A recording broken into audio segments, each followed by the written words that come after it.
une règle dans l'usul. Quand un texte religieux, que ce soit le Coran ou le Hadith, est dit à l'impératif, ça prouve que cet ordre est obligatoire tant qu'il n'y a pas une autre preuve extérieure qui vient prouver que ce n'est pas une obligation formelle, mais que c'est une préférence.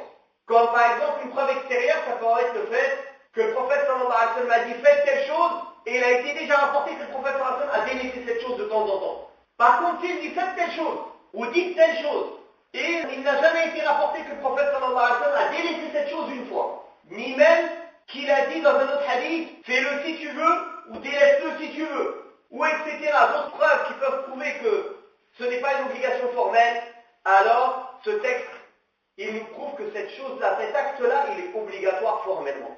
Je vous donne un exemple.